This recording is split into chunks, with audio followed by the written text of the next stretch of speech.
Come on, why don't we lift up the name of Jesus for just a moment? Come on, he's in the room on a Wednesday night. Come on, he's in this room on a Wednesday night. God, we lift up your name, Jesus. We magnify your name, Lord. King of kings and Lord of lords, we worship your name, Jesus. Thank you, Jesus. It's good to be able to feel the presence of the Lord on a Wednesday night. Amen. Come on, it's good to feel the presence of the Lord on a Wednesday night.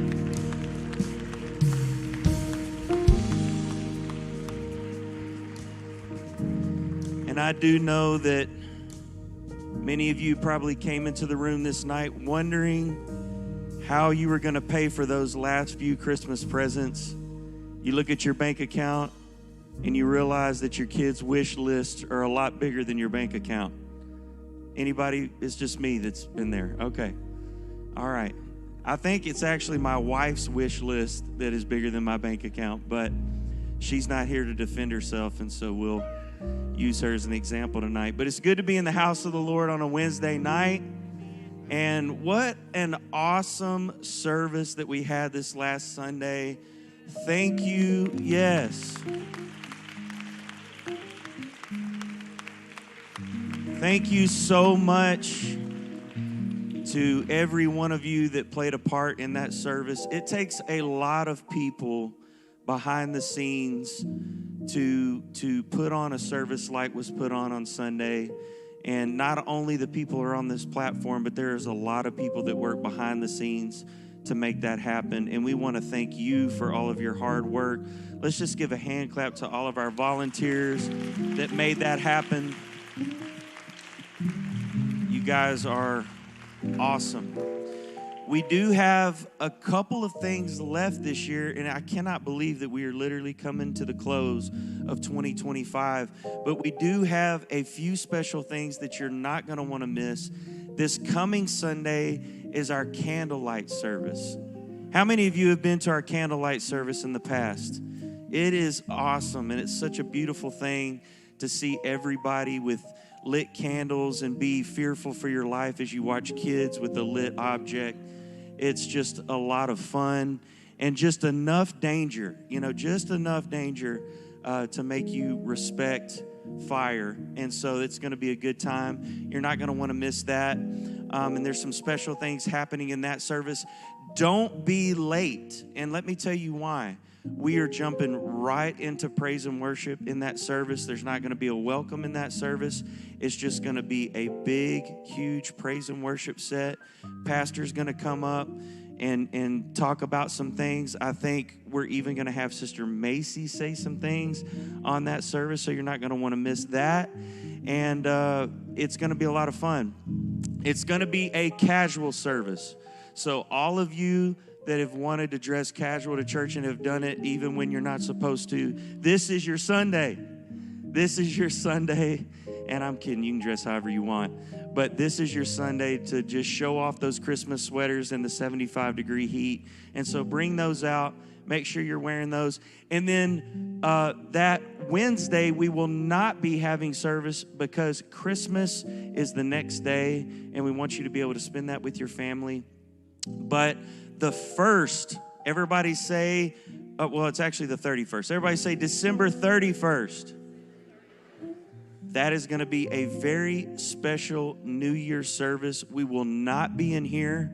We will be in the gym, and it will start at 8 p.m. Everybody say 8 p.m. Now, a bunch of you just went, I'm in bed by 8 p.m., okay?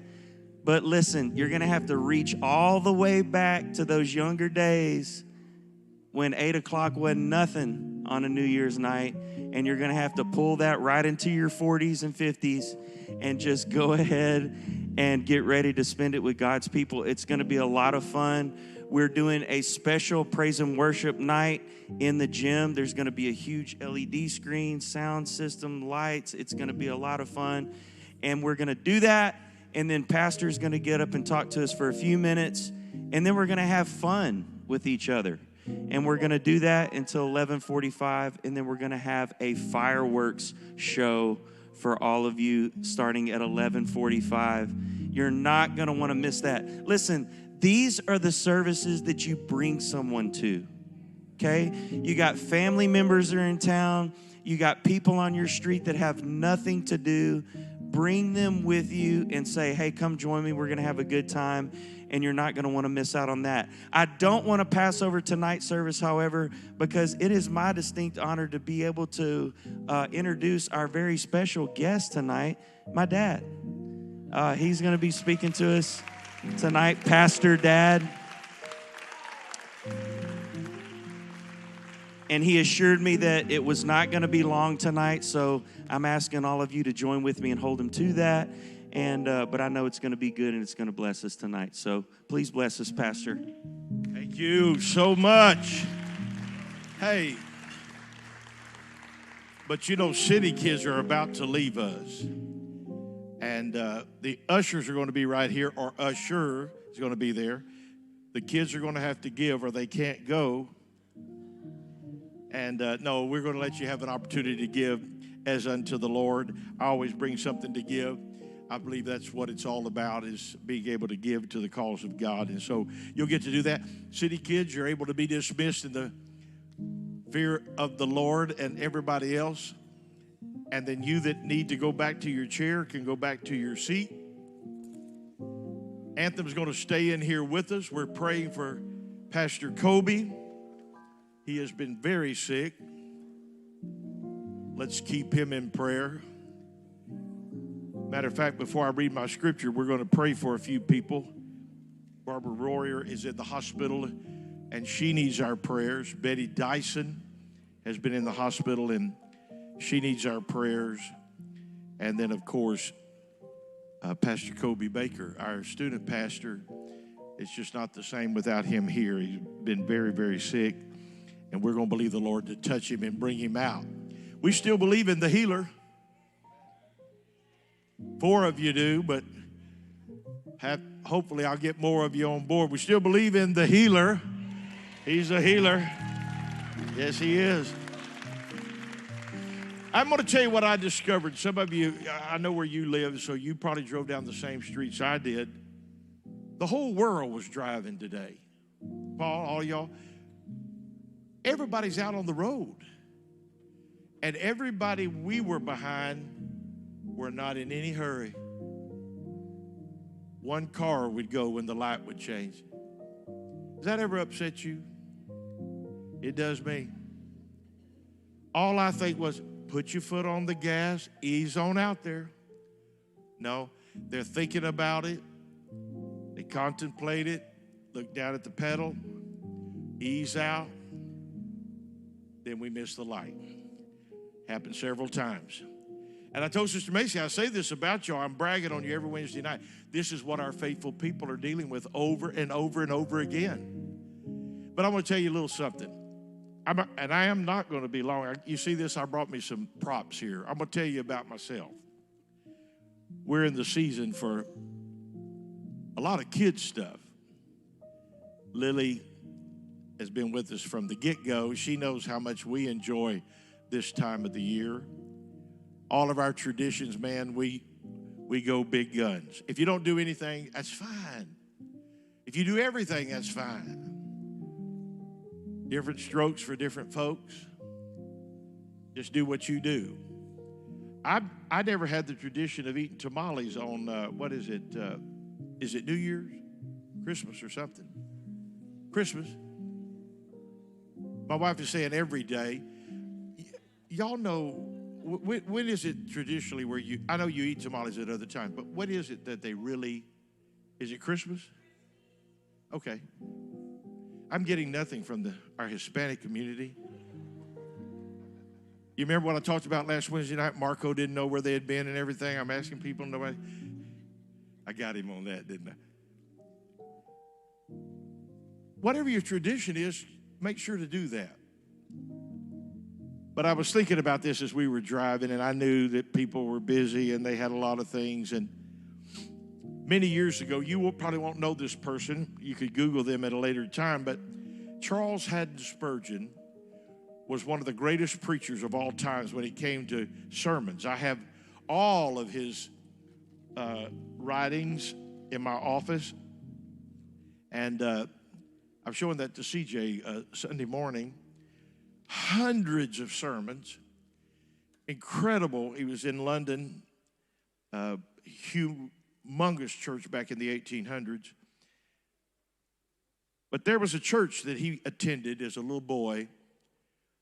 And one morning, there was such a snow on the ground where he lived that one deacon got up and made his way to the church to turn the heat on or start the heat. It was with wooden stoves in preparation in case somebody made it. When he got through getting everything going, nobody came but one boy. Sit way back at the back.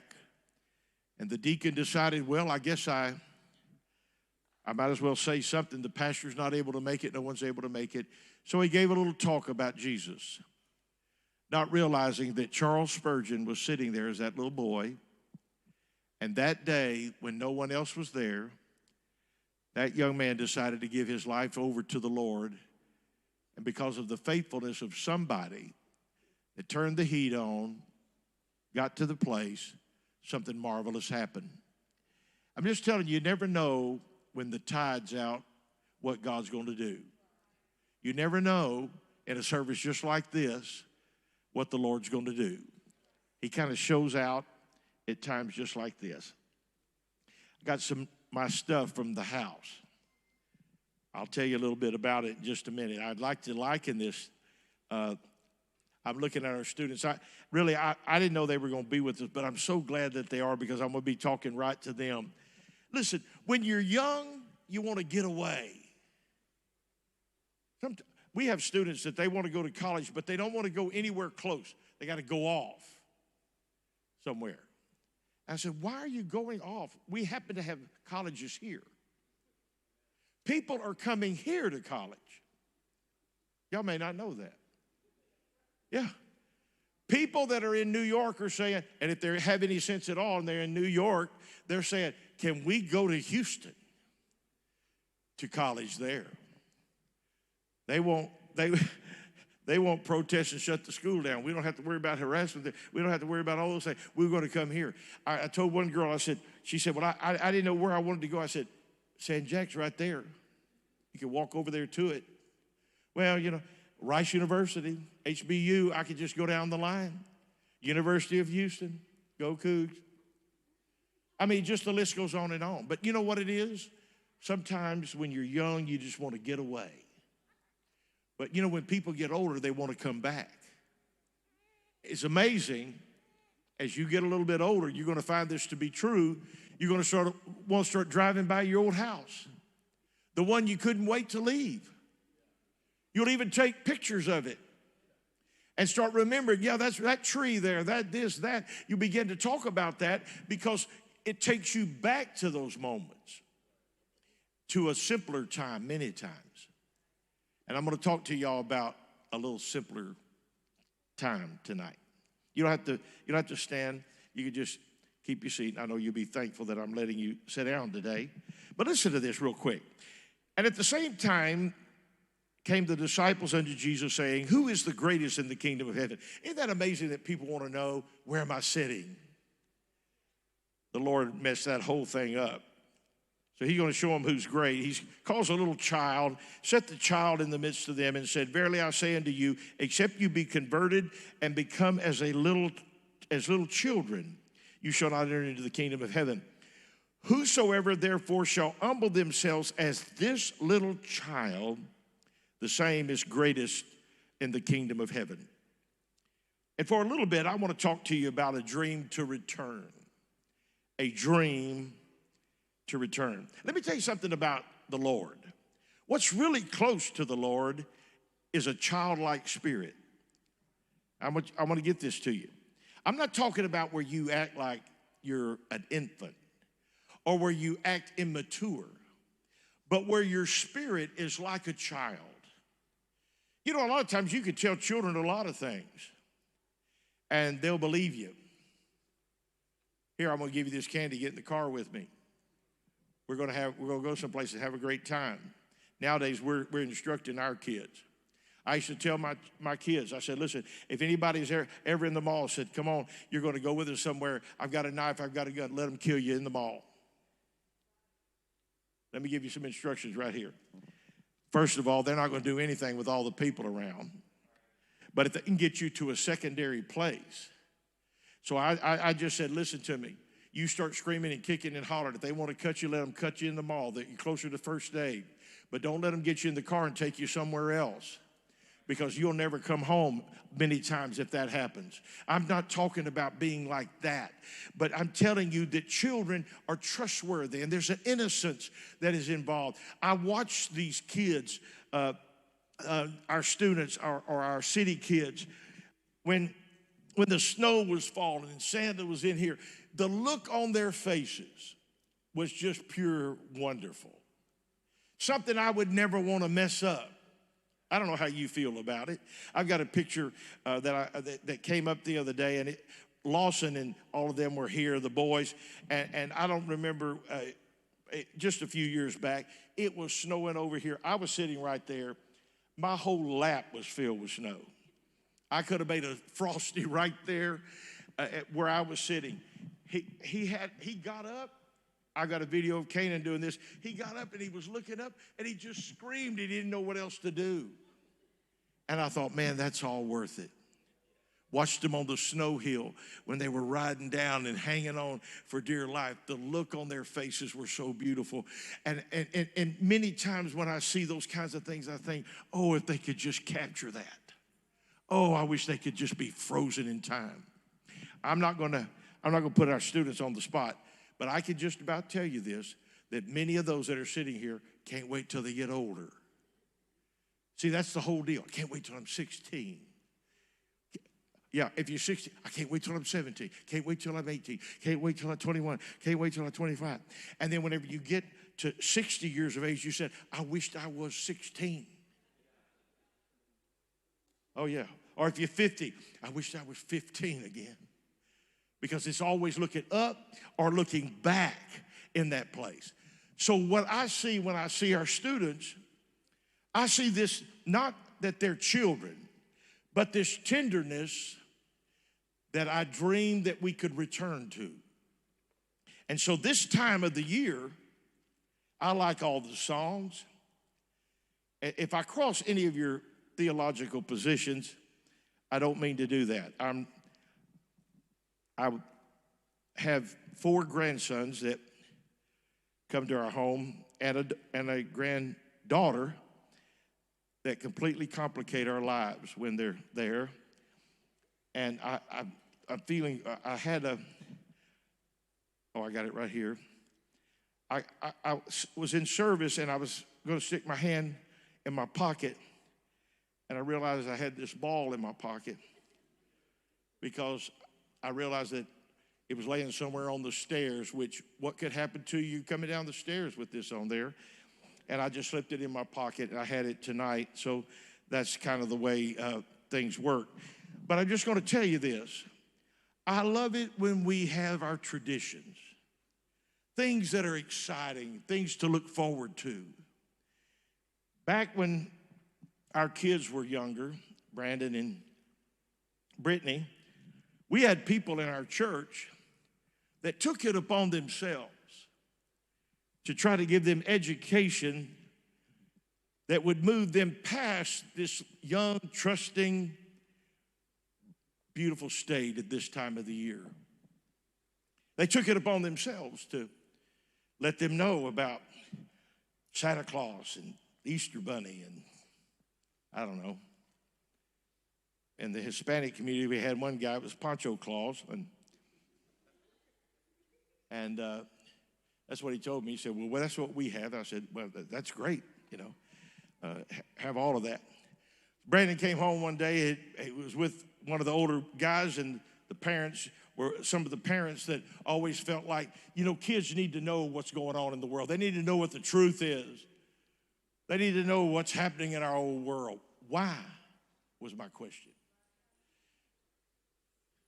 Is it a rush to be cynical? Is it a rush to be hardened? Is it a rush to feel like now I'll see the world like it really is? Or is there anything wrong with remaining as long as you can in that trusting, innocent place? And so this guy was telling them, and Brandon came home and said, Dad, so-and-so said this and this and this and this. And here's what I said. I didn't say the guy was lying. I said, do you believe everything he says? He said, no. I said, all right. I'd handle that right there. Everything he said is not true. So just, you can't pay attention to everybody. Oh, the day came that he understood a lot of things. I can tell you right now, I can tell you there are many times that he has the dreams. I wish I could return to that place where I didn't have to worry about making the living, where I didn't have to worry about all the things that are going on, where the gifts came to me, where I wasn't worried about getting the gifts. I was worried about when are we going to get them. That's called Toyland. I don't know if you ever hear any of the music. If you listen to KSBJ, they're playing these songs 24/7. And there's a song, I can't remember who's singing it, Perry Como, Johnny Mathis, I don't know, Jose Feliciano, somebody. And the song is talking about Toyland. If you don't know the story of Toyland, goes like this. Toyland, little girls and boys land, but once you pass its borders, you can never return again. Once you get past Toyland, you can't go back to Toyland. Sounds such a sad state. But what I see in that simple little thing is that there are times that if we're not careful, we'll become calloused and hardened even to the things of God, and we seek to return. We have a dream to return, but we just can't ever seem to get back to where we were. Amen. So they were always trying to tell our kids about everything. And I wanted them to butt out. Stay away from our kids. You tell your kids all the dumb stuff you want to tell them. Brandon believed in the tooth fairy for many years. It was so lucrative.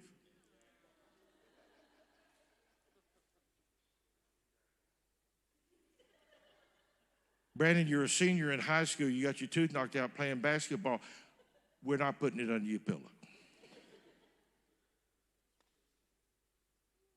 I remember the first time that happened with me when I was a kid. I got a nickel. Boy, I was so excited because you could buy a lot for a nickel. If you gave a kid the nickel now, they'd be like, what do you do with that? Now you can't even use pennies. Right? My dad used to tell me, he said, we would have, I don't remember, it was a dime or 25 cents, I don't remember. He said, we could go to the show, we could get a hamburger, and we could get a milkshake and a BB bat sucker. That was some kind of ancient candy that the Pharaoh ate. I don't know, it was a long time ago. And he said, we still had 3 cents that we could buy something on the way home. It's like, what? That's why the tooth fairy only gave me a nickel. But the thing that I wanted for my children was keep this place as long as you can. Because you're going to move to that other spot and you're going to have a dream to return there. Just wish you could, where it was simpler. Life gets complicated after kite flying. Standing there when we'd take the kids, and I don't know if you've ever done this. I don't even know if they even let you do this anymore. But we would put the kite together. And we'd get the string. We'd go out to the park or one of those places. Man, we'd put that thing up there. We start letting it out. It would go so far you couldn't even see it. That thing would be tugging. And lo and behold, here's what would happen. It'd lose the wind. You know, Herman Park was one of these places. It would lose the wind. That thing was out so far, it was up so high, and then also we could barely in the distance see it going down, down, down, not even realizing that it was falling down in channel view. And kids, the reason I said that is because it's a long way from Herman Park to channel view, and that's how far it had gone. But once you got through with those stages in your life, Then after a while, you think, well, I don't have any time for kite flying, and life is so complicated and it's so busy. But you go back and you realize there were times you could just ride your bike. There was just times that whatever it was in whatever stage of your life you were in, and you students here, you have that.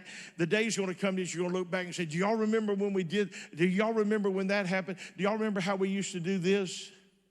I happened to bring something from my childhood. I used to go to the library and check these out.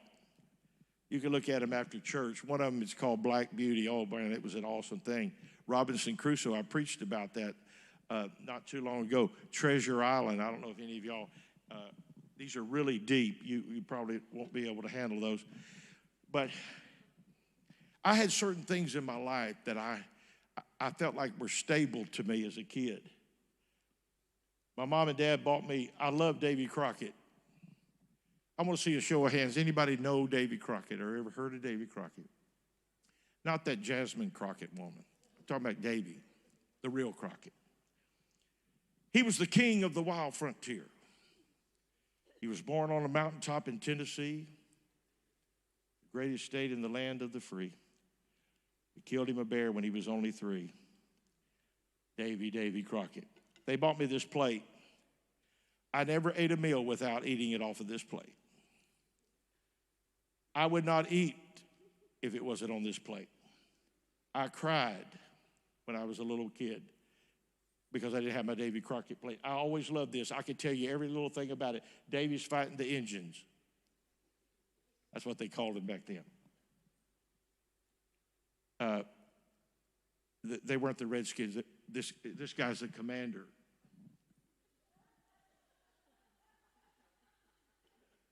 It's too late for y'all to know they changed the name of the Washington Redskins to the Commanders. But just so, and then this was my cup. Davy Crockett, famous frontiersman. And then it had all the, I wouldn't drink anything without drinking out of this cup. You get this cup, it's like the Lord's Supper.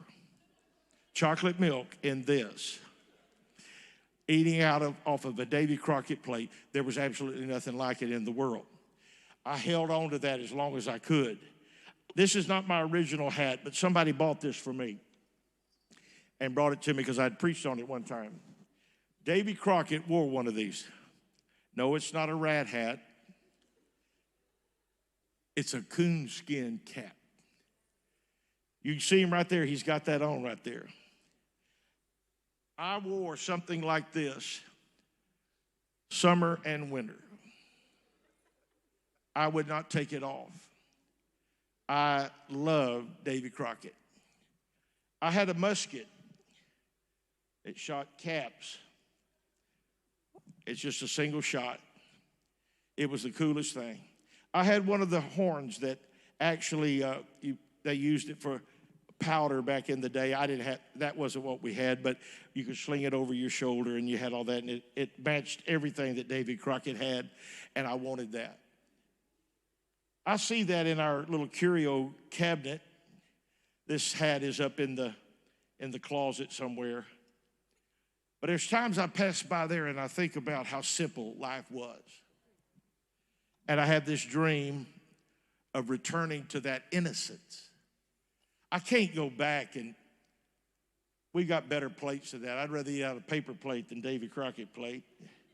Seen enough fighting in my world. This right here won't get it going. You know what I mean? You're going to have your iced tea. Oh, you can't have it in this. My goodness.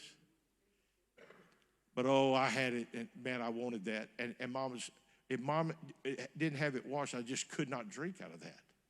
Anything else would not work. Our little grandson, Banner, he's got a fork and a spoon that we bought him when he was really, really little. And when he comes to our house, he will not eat with any other utensils. It has to be the Paw Patrol fork. If y'all don't have kids, I'm educating y'all right now. Paw Patrol, whenever you're in trouble, they will be there on the double. There's no job too big, no pup too small. Paw Patrol, they're on the roll. I've had to watch it a few times. Not by choice. I've watched Coco Melon, George of the Jungle, Daniel Tiger.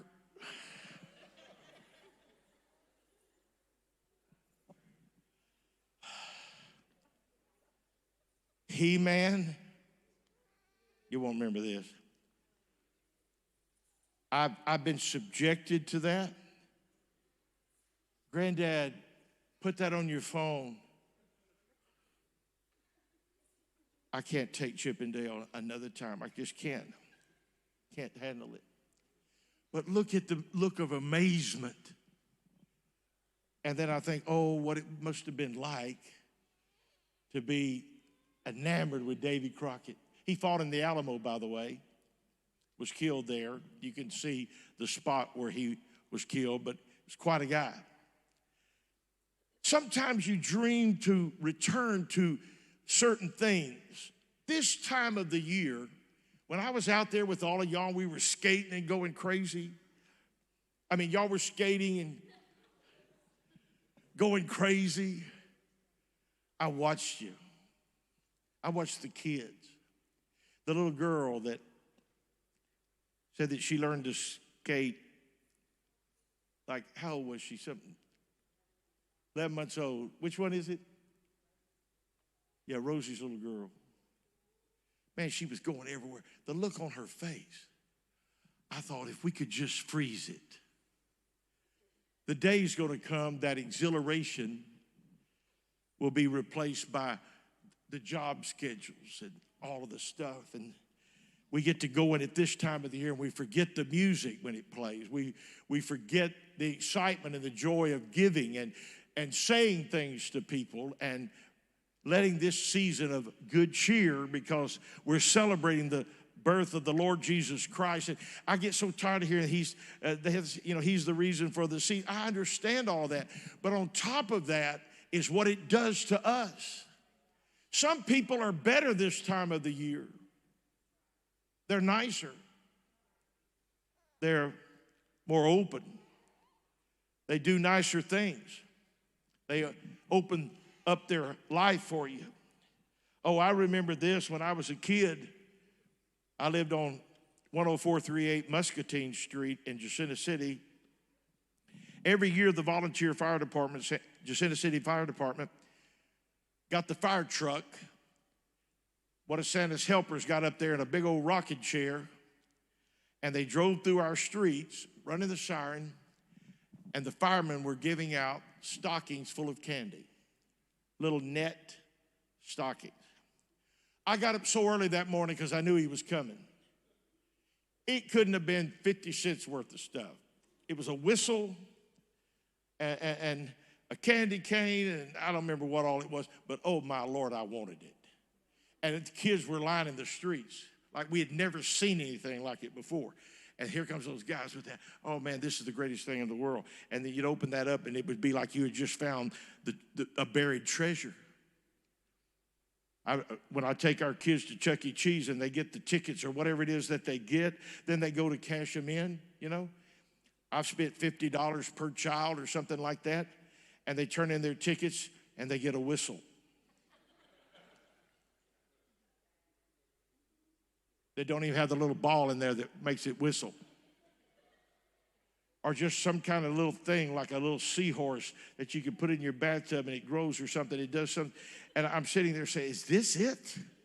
Oh, but you would have thought that they won something wonderful. And they're not leaving until they can get it. Something that'll break before they can get home.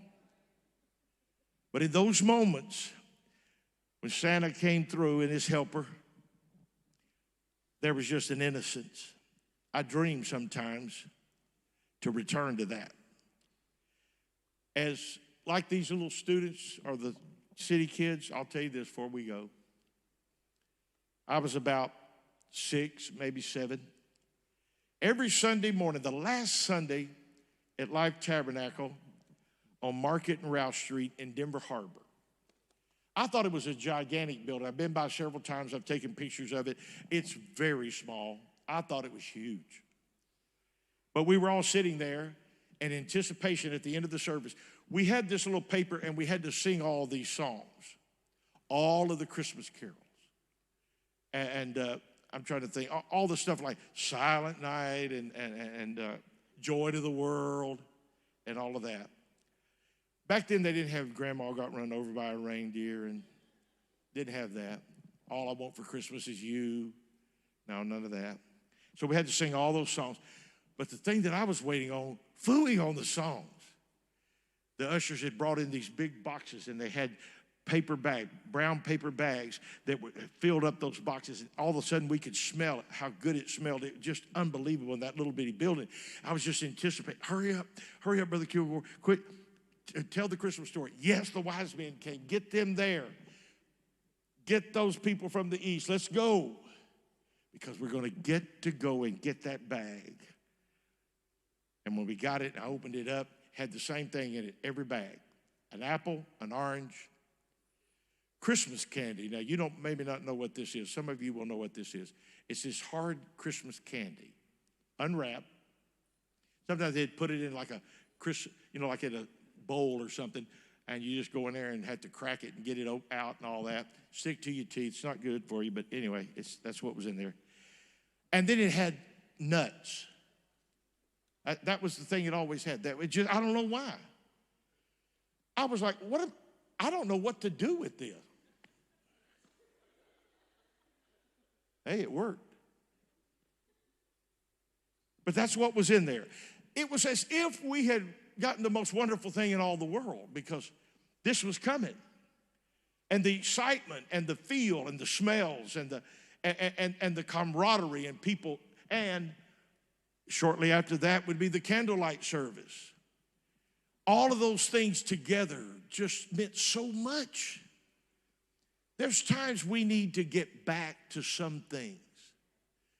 An innocence, a trust. Maybe not apple and oranges and those kinds of things, but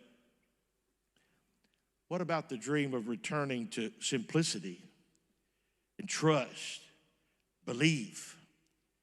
Because sometimes I see our kids, our grandchildren, and life is moving them so fast. I try to keep up with Lily a lot of things she does at school. And let me say this to you parents that have kids in school, God help you. It's almost as if the whole agenda of school is to take you, just completely mess up your life. I'm not against education. I barely graduated, but I did. But what I'm saying is they'll get so many things going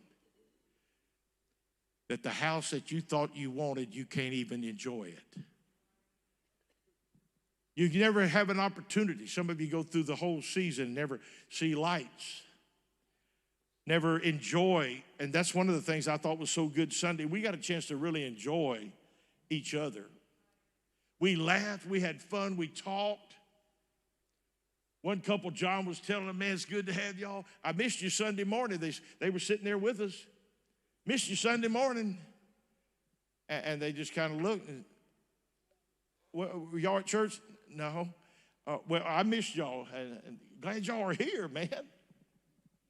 Come to find out, they weren't our people. Right? John was telling me about it. And I thought, man, that's a bad mistake. But then I realized I'd done the same thing. I walked past them. I thought they'd come with some of y'all. And I hit the guy on the shoulder. I said, they're crazy if they think I'm going to get out there. He just kind of nodded. Yeah, they just came and showed up. But what better place than to be around people where we were laughing, acting crazy, having such a good time? We need to dream to get back there, to where we trust one another. There's enough cynicism in the world. There's enough bad stuff going on. Just keep up with the news and see what happens. I'm telling you, you're going down to the bottom in depression. There's nothing good. But here's something I hope that will happen in this holiday season. You can stand with me.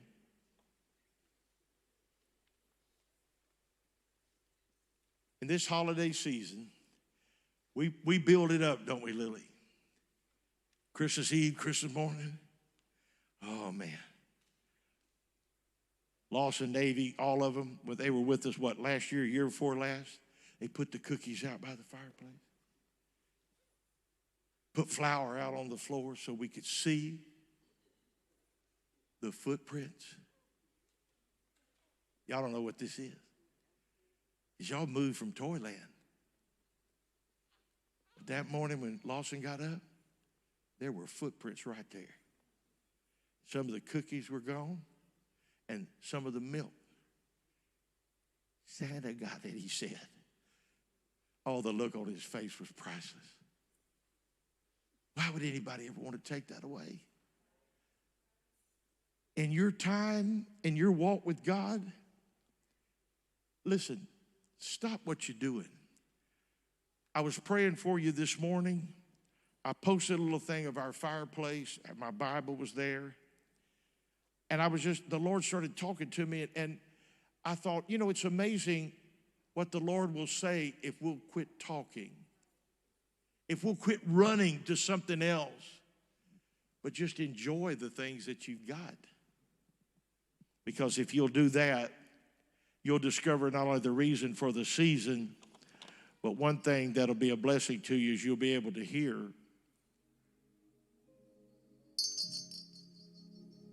Y'all know what that is? Lily, what is this?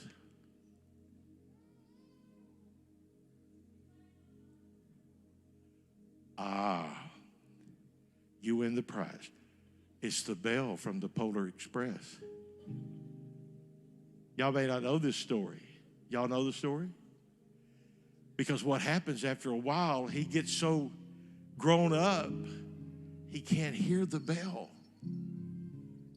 He takes it, tries to hear it. He can't ever get it. Somewhere down the line, I usually fall asleep, so I don't know what happened. But he hears the bell. I thought how fitting it is that one of the old classic Christmas songs is, "Do you hear what I hear?" Let's tune our ear to him and tune our ears to them and not let ourselves move past that innocence and become so hard and jaded. These little things that I have here today, thank you, Brandon, for setting them up for me. I didn't bring all this stuff. I've even got a little box that's got some horses and some little fencing. I used to have my old Tinker toys. I don't know if you even know what this is. Put that together. I had army men that I would set up. I don't know if it's legal. It might be outlawed to even play army men. But we had army men that we would set up the whole battle. Hours we would be there. Strategies.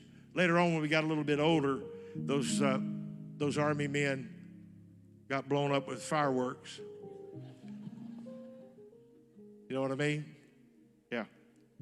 They really did. The bombs hit them. That was about it. I wish I'd have kept all of that.